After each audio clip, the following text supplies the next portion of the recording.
एक गरीब महिला थी जो हमेशा हनुमान जी की पूजा करती, उन्हें भोग लगाती और फिर खुद अन्न जल ग्रहण करती थी।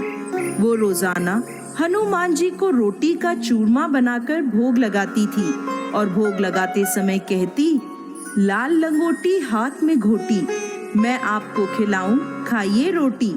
उसकी बचपन से यही दिनचर्या थी। जब उसके बेटे की शादी हुई तब तक तो सब ठीक था, लेकिन शादी के बाद एक दिन उसकी बहू ने उसे टोका और बोली, माताजी, घर में खाने को तो राशन नहीं है और आपको हनुमान जी को भोग लगाने की धुन सवार है।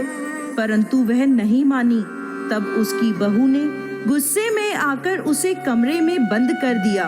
वो महिला 6 दिनों तक उस कमरे में बंद रही।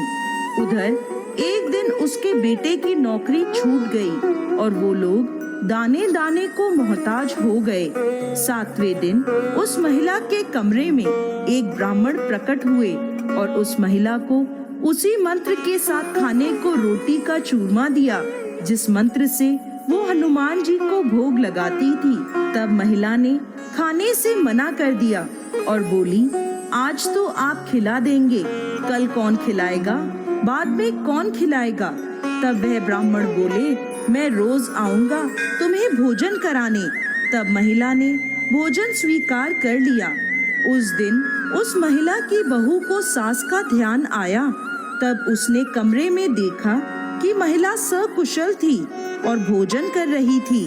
ये देखकर बहू को बहुत गुस्सा आया और उसने ताना मारते हुए कहा, क्यों सासू माँ, अब मंदिर नहीं जाओगी, हनुमान जी को भोग नहीं लगाओगी।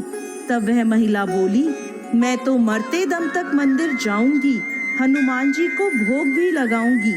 फिर बहू ने भोजन के बारे में पूछा तो महिला ने हनुमान जी की कृपा की सारी बात बता दी।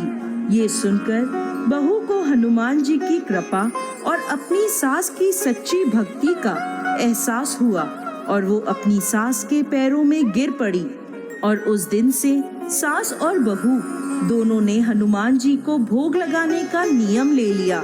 हे हनुमान जी महाराज, जैसे उस बुढ़िया पर कृपा करी वैसे ही इस कहानी को कहते, सुनते और हुंकार भरते सब पर कृपा करिएगा।